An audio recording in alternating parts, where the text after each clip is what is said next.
kemudian gambaran dari teori akuntansi ya saya sampaikan tadi yaitu pragmatic teori, kemudian sintaktik teorinya, kemudian semantik teorinya, juga ada normatif dan positif accounting teori. Kemudian di minggu depan kita akan belajar bagaimana peran serta regulasi dalam praktek akuntansi, kemudian bagaimana juga peran regulasi dalam praktek auditing, kemudian bagaimana peran regulasi dalam penyusunan rangka pelaporan keuangan.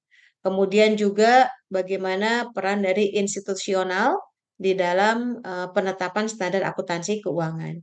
Oke, di minggu ketiga nanti kita akan pelajari mengenai kerangka konseptual, kemudian tujuan dari kerangka konseptual, kemudian bagaimana pengembangan kerangka konseptual dan kritik terhadap proses penetapan kerangka konseptual.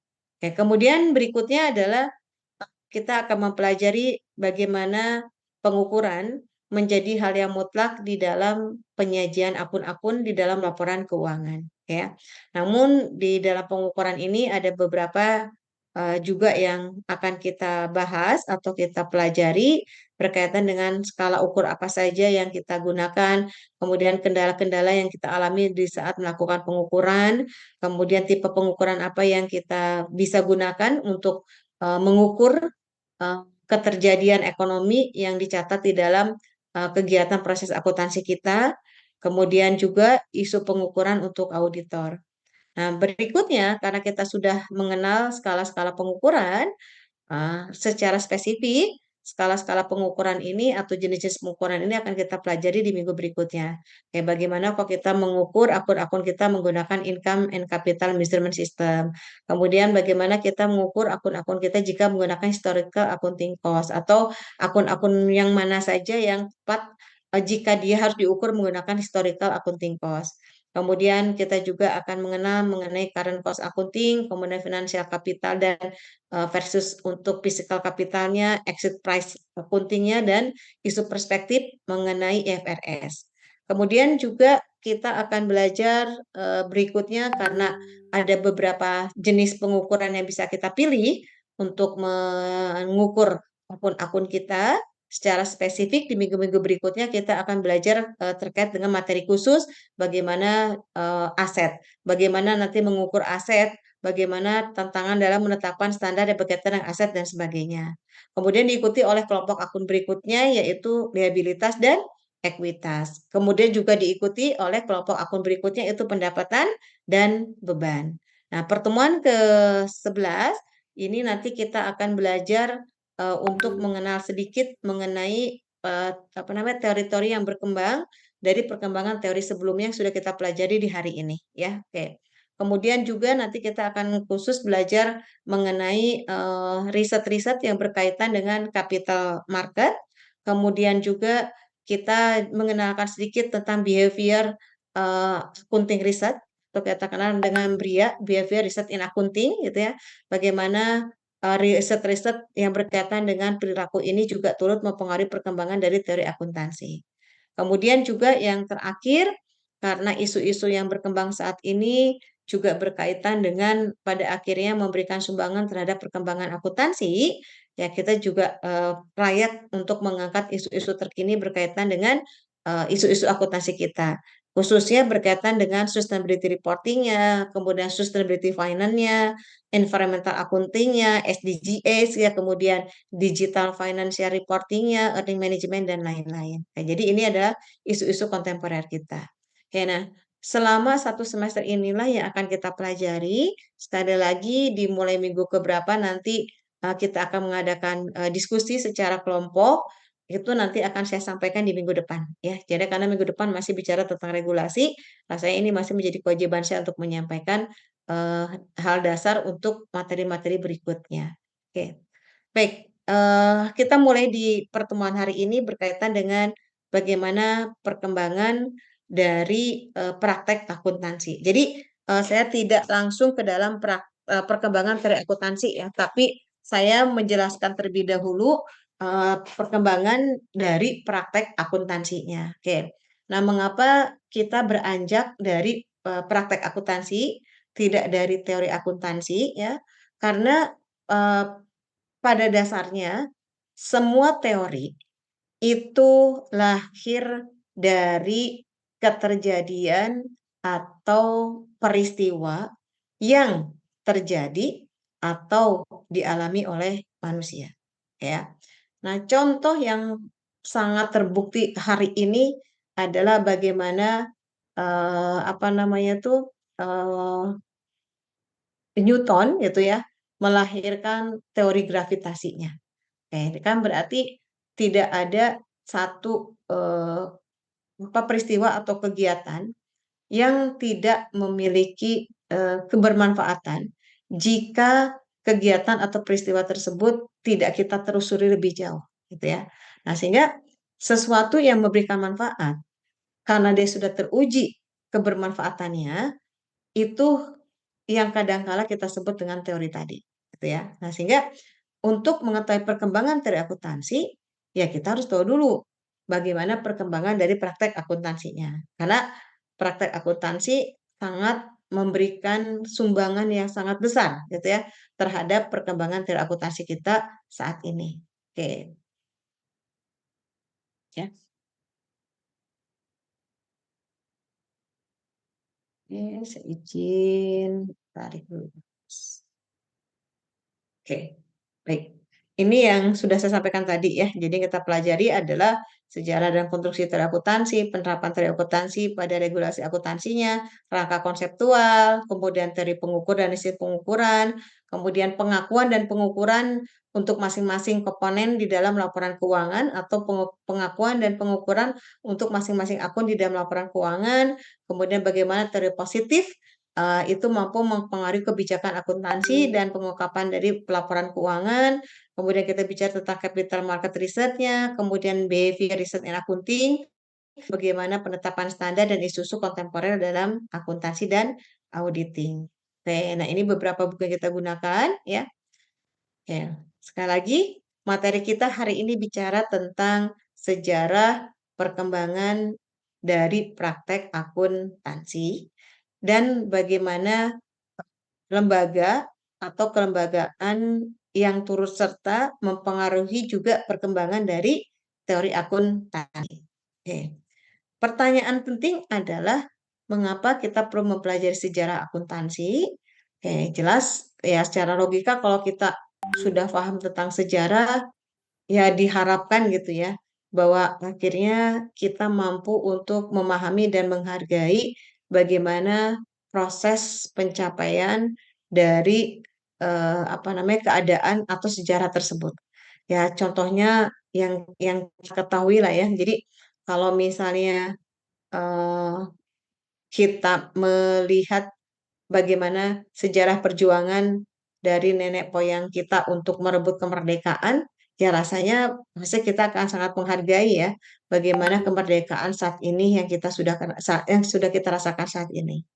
Kemudian juga dengan sejarah akuntansi, ya diharapkan kita nanti bisa memahami bagaimana struktur institusi yang membentuk dan membantu perkembangan dari disiplin ilmu akuntansi. Oke. Nah, artinya sejarah berarti pada dasarnya adalah bagaimana perkembangan gitu ya. Bagaimana perkembangan praktek akuntansi kita itu mengalami perubahan yang disebabkan oleh lingkungan maupun kebutuhan-kebutuhan dari eh, eksternal atau dari organisasi atau dari masyarakat ya. Jadi eh, sejarah akuntansi ini terjadi atau berubah karena adanya perubahan di dalam lingkungan masyarakat dan kebutuhan dari masyarakat itu sendiri atau manusia ya. Oke. Baik. Lantas bagaimana kita membagi periodisasi dari sejarah akuntansi atau sejarah praktek akuntansi kita? Oke. Kita membagi menjadi beberapa macam periode sejarah, dimulai dari periode zaman prasejarah. Jadi sekali lagi ini adalah sejarah praktek akuntansi ya. Oke, kita mulai dari zaman prasejarah. Kita menemukan bukti bahwa praktek akuntansi di zaman prasejarah ini sudah mulai ada dan mulai berkembang yaitu dengan ditemukannya catatan ya. di gudang, suatu gudang di Mesir kuno.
Ini ya, tadi nggak lagi. Izin saya buka lagi.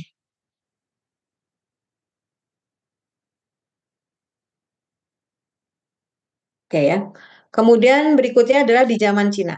Kayak zaman ini, pada zaman periode ini juga membuktikan bahwa praktek akuntansi sudah dilakukan, yaitu dengan ditemukannya alat ya, di mana alat ini digunakan untuk membantu perencanaan di dalam pertimbangan atau rencana-rencana untuk melakukan ekspansi ke wilayah negara lain. Ya. Nah, di dalam catatan ini menunjukkan bahwa perencanaan ini mengindikasikan bahwa di zaman ini praktek akuntansi pemerintahan sudah mulai ada. Ya, jadi artinya berarti kalau kita bicara tentang standar akuntansi pemerintahan, nah prakteknya ini ternyata sudah ada atau berlangsung di zaman Cina. Ya. Kemudian berikutnya di zaman manorial di Inggris di abad ke-11 dan 12, ini juga menunjukkan bahwa praktek akuntansi sudah ada, khususnya berkaitan dengan praktek pajak, di mana pada masa ini peran dari tuan tanah sebagai kepanjangan dari raja itu menunjukkan kekuasaannya untuk menarik pajak ya dari masyarakat. Nah, artinya berarti praktek perpajakan ini juga bisa kita lihat bahwa praktek pajak ini muncul di zaman manorial Inggris menjadi cikal bakal pajak kita saat ini ya. Kemudian berikutnya adalah perkembangan akuntansi di zaman kenabian, yaitu pada 571 Masehi. Oke. Nah, pada masa ini sangat jelas di kitab suci Al-Quran, ya di surat Al-Baqarah ayat 282, ini disinggung tentang bagaimana suatu kejadian atau kegiatan yang berkaitan dengan hutang piutang itu sebaiknya dipersaksikan dan dicatat gitu ya. Jadi di keterangan ini atau di zaman kenabian ini diingatkan gitu. Kalau kita bermuamalah atau kalau kita melakukan transaksi dengan orang lain itu sebaiknya disaksikan dan dicatat. Oke, berarti perkembangan dari akuntansi ini juga jauh akhirnya menjadi lebih baik gitu ya. Kemudian perkembangan dari akuntansi berikutnya yang menjadi apa namanya periode penting dari perkembangan akuntansi modern saat ini adalah di masa abad ke-11 dan 12 yaitu di masa evolusi pembukuan, di mana pada masa ini sudah mulai dikenal yang namanya single entry atau tata buku tunggal. Nah, sistem tata buku ini selanjutnya berkembang kembali di abad ke-14 yang dikembangkan oleh Luca Pacioli dengan penemuan mutakhir ya. Izin ya.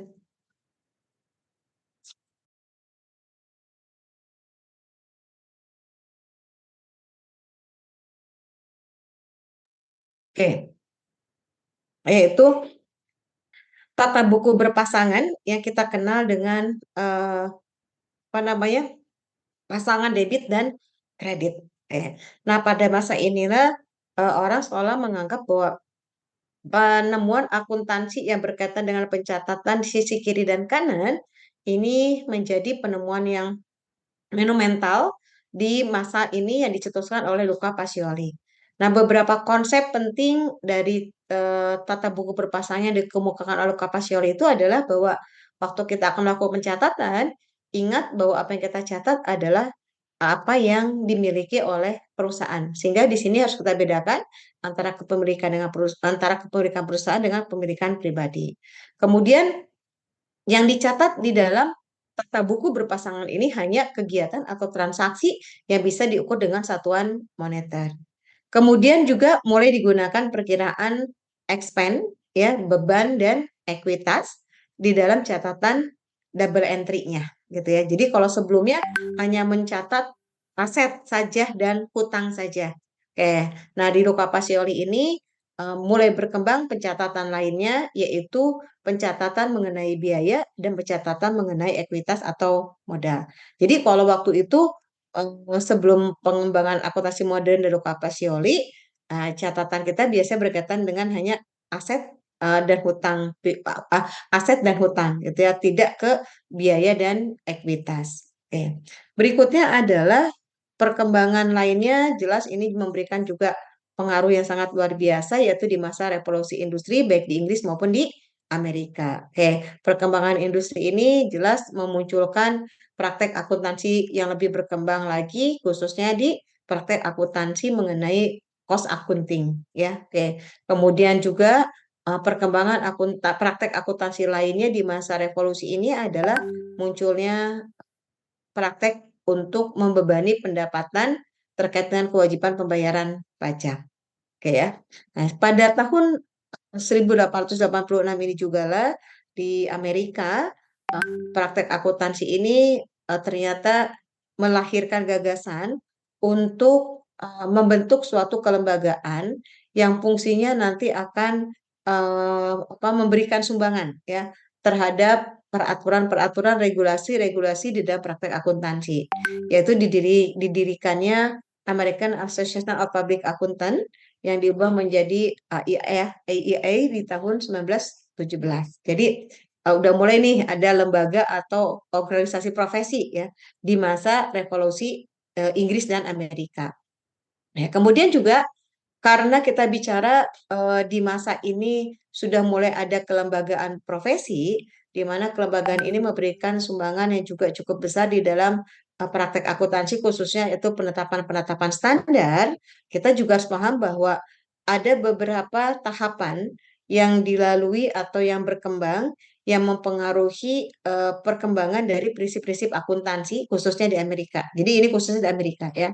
Nah, jadi prinsip akuntansi yang diterima umum di Amerika itu melalui berbagai macam tahapan perkembangan ya, dimulai dari tahapan kontribusi manajemen. Oke.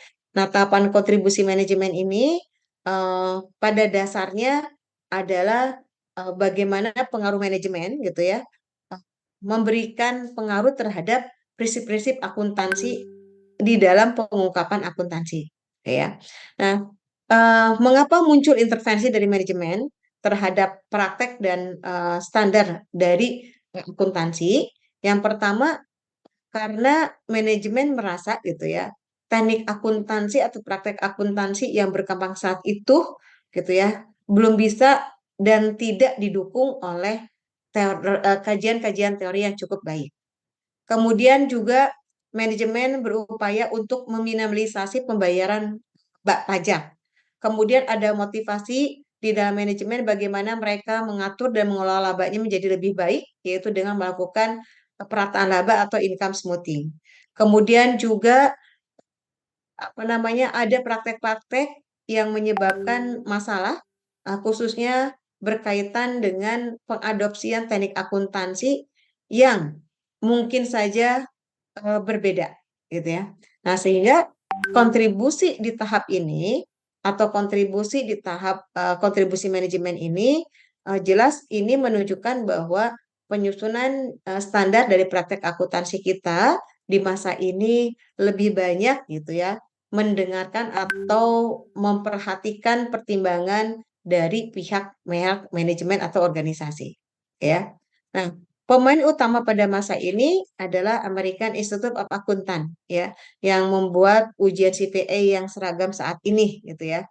Nah, kemudian di masa ini memang adalah masa yang berkembang cukup pesat gitu ya, karena pada masa ini juga mempengaruhi perkembangan dari penerapan si prinsip-prinsip yang berterima umum berikutnya di Amerika ya, khususnya setelah tahun 1900 ya. Di mana pada tahun 1922 di Amerika dikenalkan 4 postulat yang menjadi dasar pemikiran dari praktek akuntansi. Kayak yang pertama adalah postulat going concern. Kemudian postulat dari aset equal equity-nya sampai dengan postulat kesatuan usaha. Nah, eh, 11 postulat ini memang juga menjadi postulat yang melatar belakangi lahirnya prinsip-prinsip akuntansi. Ya, jadi si postulat ini menjadi dasar lahirnya dari prinsip-prinsip akuntansi. Oke. Kemudian tahap berikutnya adalah tahap kontribusi institusi. Artinya di tahap ini yang memberikan kontribusi bukan lagi manajemen, tapi lebih kepada institusi. Ya. Nah, di masa ini karena apa namanya institusi memberikan peran yang cukup besar, pada masa ini berdirilah institusi-institusi lain yang juga memberikan masukan cukup berarti di dalam perkembangan praktek akuntansi dan teleakuntansi, yaitu munculnya Securities and Exchange Commission ya di masa eh, kontribusi institusi ini, kemudian juga American Institute Association mulai menyetujui prinsip-prinsip umum yang berkaitan dengan praktek akuntansi. Nah, prinsip-prinsip umum ini salah satunya adalah bahwa akuntansi pendapatan itu tidak termasuk laba yang belum direalisasi.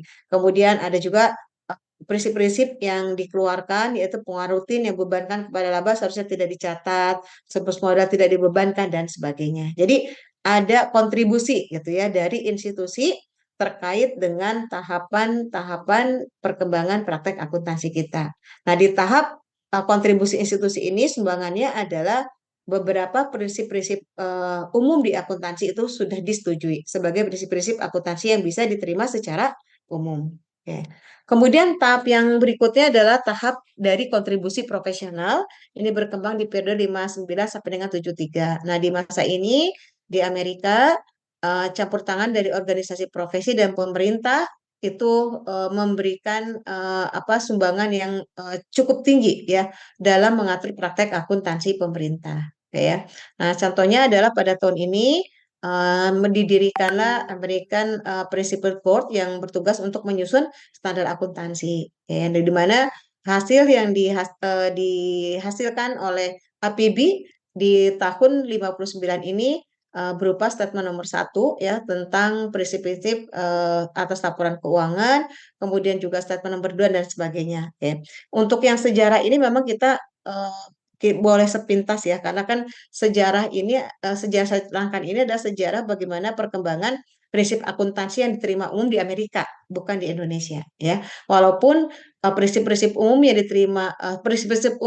yang berlaku di Amerika ini sebagian besar diadopsi oleh Indonesia. Nah, sehingga ya rasanya nggak salah kalau kita juga bolehlah mengenal sedikit tahapan-tahapan yang dilalui sampai dengan prinsip akuntansi yang diterima umum di Amerika ini berlaku ya.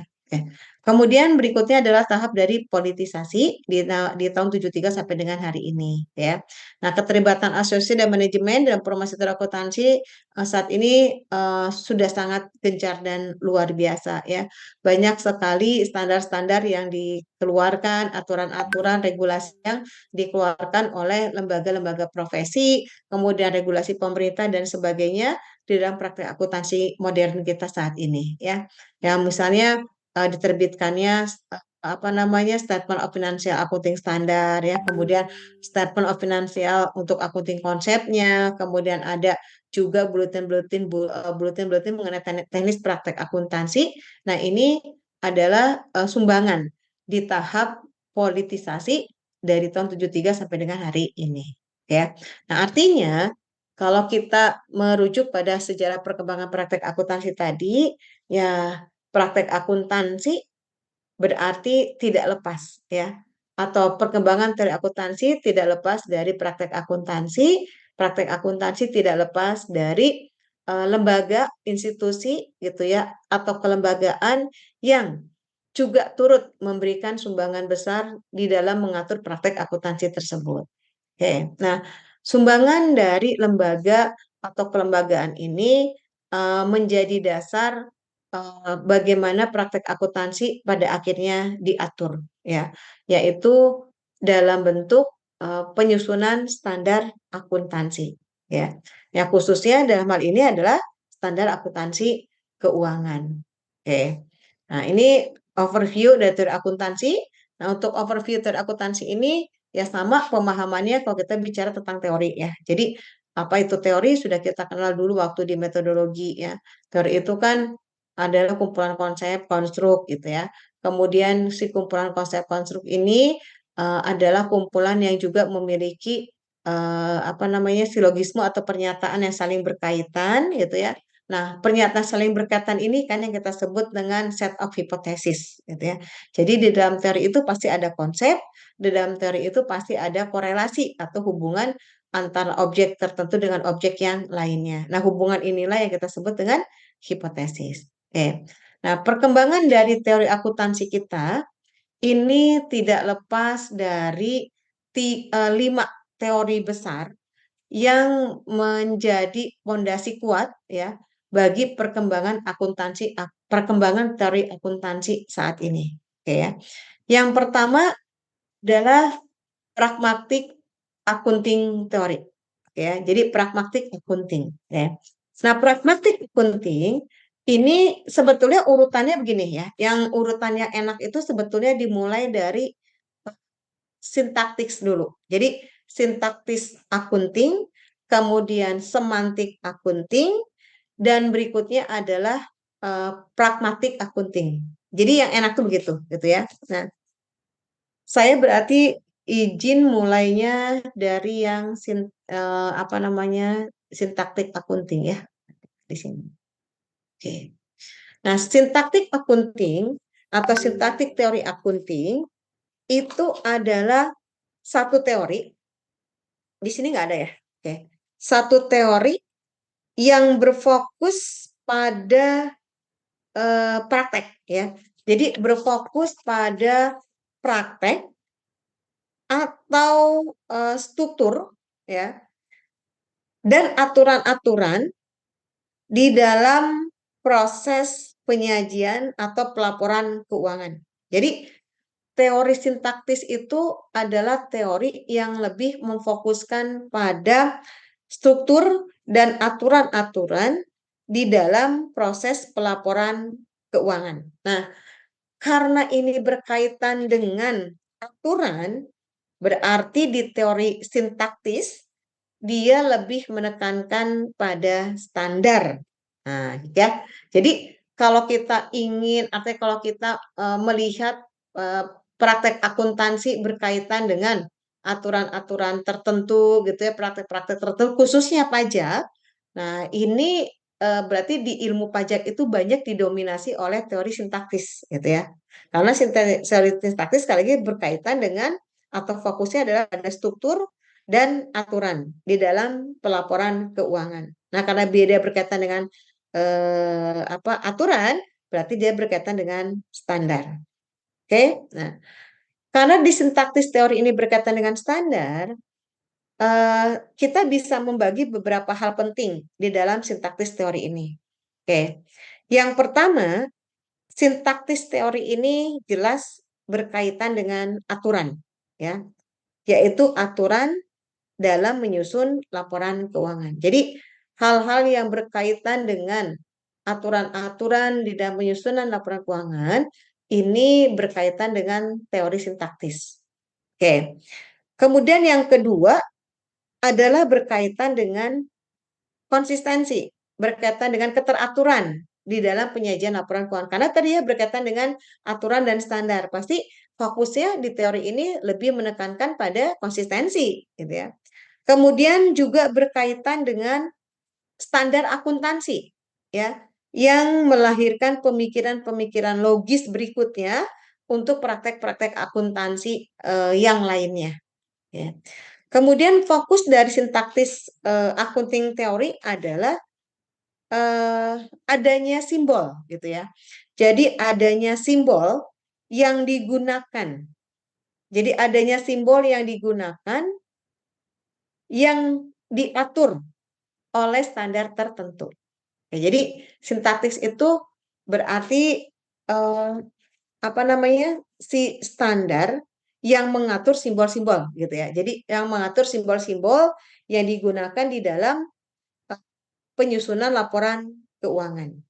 Oke, nah simbol-simbol ini gitu maksudnya ya. Jadi simbol-simbol ini yang kita kenal dengan akun gitu. Jadi di teori sintaktis itu berarti kan mengatur tuh bagaimana laporan keuangan. Nah, laporan keuangan itu kan aturannya berarti harus berisi tentang informasi yang berkaitan dengan keterjadian atau peristiwa yang terjadi di organisasi yang bisa diukur oleh satuan uang. Nah, bagaimana mencatat dan melaporkan keterjadian tersebut gitu ya. Berarti kita membutuhkan simbol yang kita sebut dengan akun ya. Jadi simbol dalam hal ini adalah simbol yang mewakili keterjadian atau transaksi yang kita sebut dengan akun. Ya, nah, sehingga kalau kita bicara tentang bagaimana akun-akun yang kita pelajari dan bagaimana standar-standar penentuan akun-akun tersebut adanya di teori sintaksis. Oke. Nah, yang kedua adalah semantik ya, yaitu semantik accounting teori. Untuk semantik accounting teori ini berkaitan dengan teori sebelumnya, yaitu berkaitan dengan teori sintaktis. Kalau di teori sintaktis berkaitan dengan apa namanya penentuan simbol, gitu ya.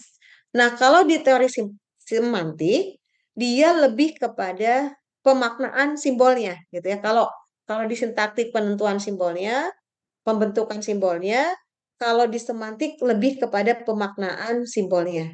Nah, jadi si pemaknaan akun gitu ya. Ya, kenapa kita perlu memaknai akun atau memaknai simbol?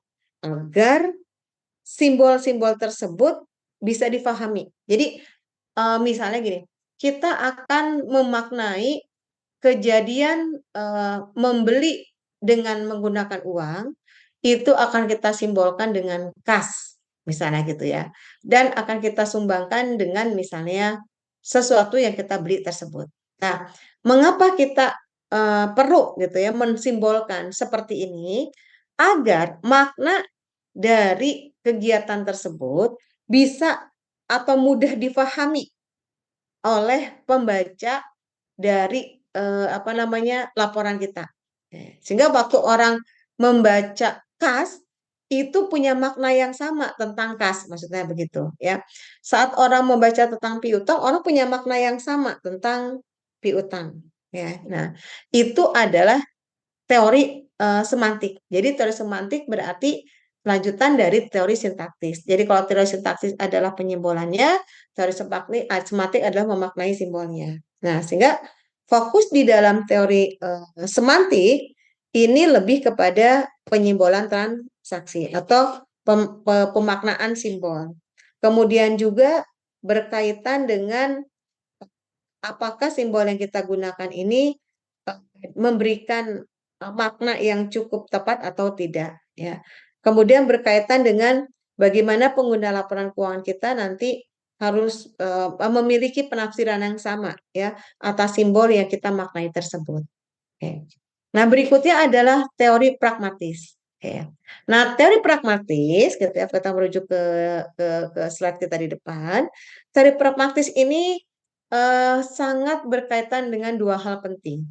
Yang pertama ada berkaitan dengan perilaku aspek praktek dan aspek informasi. Ya, jadi di teori pragmatis itu kan lanjutan dari teori sintaktik dan semantik ya. Kalau tadi di semantik itu adalah penentuan simbolnya, di teori semantik ada pemaknaan simbolnya, sehingga orang memiliki informasi yang sama.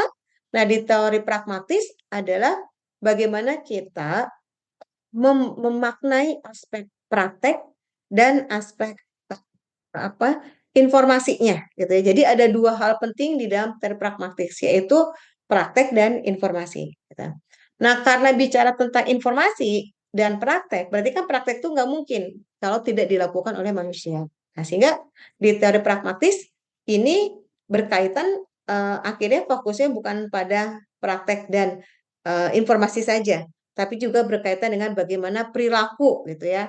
Kan praktek itu berarti prakteknya. Jadi bagaimana perilaku dari eh, pengguna informasi, bagaimana informasi yang digunakan oleh pengguna tersebut mampu menjadi dasar pengambilan keputusan. Oke, jadi di teori praktis lebih kepada action ya, bagaimana praktek kita saat kita gitu ya memiliki informasi yang sama dari simbol yang telah dimaknai di teori semantik tadi ya. Nah, ini tiga teori penting di dalam perkembangan dari teori akuntansi kita. Nah, dua teori lainnya yaitu berkaitan dengan teori normatif dan teori positif akunting. Oke. Nah, teori normatif akunting ini berkaitan dengan apa yang seharusnya dipraktekkan, apa yang seharusnya dilakukan, apa yang seharusnya dijalankan di dalam praktek akuntansi. Nah, karena normatif akunting bicara fokusnya pada yang seharusnya, sehingga di teori normatif ini lebih menekankan kepada apa namanya saran gitu ya. Jadi harusnya begini loh, berarti kan bicara saran. Kemudian juga di teori normatif ini karena bicara tentang segala sesuatu itu atau praktek akuntansi itu seharusnya gitu seperti ini, sebaiknya seperti ini, berarti di normatif accounting teori juga berkaitan dengan kerangkanya. Jadi teori normatif itu menyediakan kerangka bagaimana praktek yang seharusnya tadi. Oke. Karena dia bicara tentang eh, praktek yang seharusnya berarti harus ada kerangka acuannya, berarti harus ada juga pilihan-pilihan bagaimana kita melaksanakan kerangka kerja tersebut. Oke ya.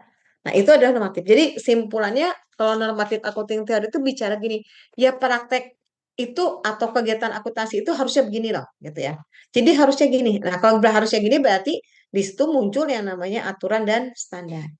Nah, sedangkan positif accounting theory ya, ini lebih menekankan pada apa ya? eh, keadaan atau menjelaskan keadaan dan memprediksi praktek yang mungkin akan terjadi, oke ya. Dan praktek yang sebenarnya terjadi, gitu. Jadi di positive accounting theory itu bukan seharusnya, tapi di positive accounting theory itu berarti bicara tentang yang sebenarnya terjadi, gitu. Kalau di normatif bicara tentang yang seharusnya tuh seperti ini keterjadiannya, kalau di positive accounting theory berarti bicara tentang yang sebenarnya itu kejadiannya seperti ini loh. Berarti kita bisa pakai istilah yang lain, positive accounting theory itu berarti bicara apa adanya. Jadi yang sebenarnya seperti ini gitu ya. Nah, kalau bicara tentang normatif itu bicara tentang harusnya gini loh, gitu ya, harusnya gini. Kalau di positif bicara tentang yang benernya terjadinya ini, gitu ya. Jadi bicara tentang apa adanya. Nah, karena dia bicara tentang apa yang terjadi apa adanya, nah pada akhirnya di positif accounting teori ini berkaitan dengan praktek akuntansi yang sesungguhnya terjadi. Bagaimana pihak manajemen, manajer mengambil langkah-langkah atau keputusan dari praktek-praktek akuntansi yang memang benar terjadi. Oke, nah 5 teori dasar inilah yang sekali lagi mempengaruhi dan memberikan kontribusi bagi perkembangan akuntansi modern berikutnya, ya. Nah, selain dari positive accounting theory, riset-riset atau teori-teori lain yang berkaitan dengan behavior juga turut mempengaruhi perkembangan dari praktek akuntansi. Ya, nah ini materi kita hari ini sebenarnya. Jadi materi hari kita hari ini nggak banyak, gitu ya. Kenapa? Karena kita memang baru perkenalan dulu untuk materi teori akuntansi kita.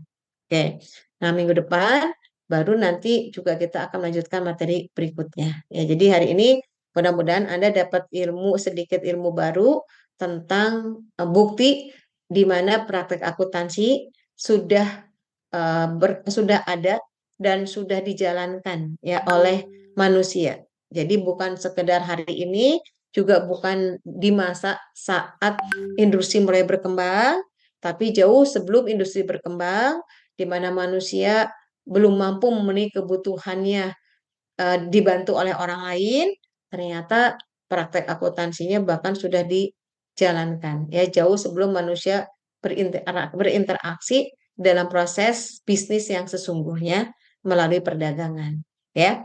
Nah, itu yang bisa saya sampaikan untuk materi kita hari ini. Ya, ada yang perlu didiskusikan terlebih dahulu? Saya mau absen dulu ya, sebentar. Saya izin mau screenshot dulu. Karena absennya masih di loading.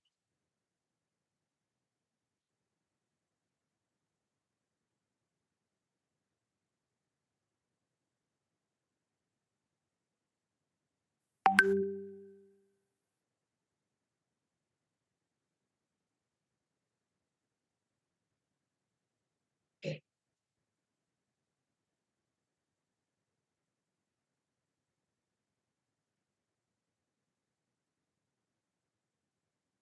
Oke, iya makasih Irwan karena Irwan mewakili. Karena kalau nggak ada yang komen, nanti saya masih terus.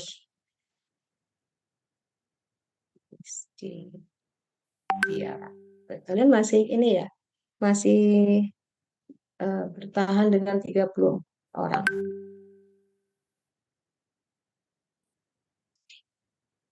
Yuk, absennya sudah saya screenshot dulu sementara ya, karena yang bukti fisiknya tadi saya minta prodinya belum eh, mau ketemu tuh absennya, jadi belum nyiapin ke saya. Jadi sementara absennya sudah saya absen, kita ketemu, tapi tetap Anda boleh absen di LMS ya, karena itu nanti mewakili report kita ke tingkat univ gitu ya, sementara secara manual juga kita tetap punya catatannya. Jadi mohon tetap absen di LMS kita ya, sehingga kita punya laporan secara resmi di tingkat prodi dan di tingkat univ. Oke, kalau misalnya sudah cukup, sekali lagi kita ketemu minggu depan. Untuk sementara saya belum bisa memberikan informasi bagaimana tugas kelompok kita.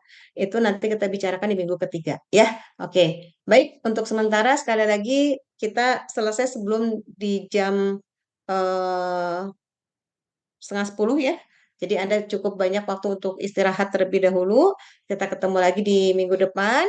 Izin saya untuk live hari ini. Ketemu minggu depan. Assalamualaikum warahmatullahi wabarakatuh. Oke, ya. Silakan live. Saya juga live dari room kita ya. Waalaikumsalam. Terima kasih, Waalaikumsalam Bu. warahmatullahi Oke, wabarakatuh. sama-sama. Terima kasih, Bu. Yuk, sama-sama.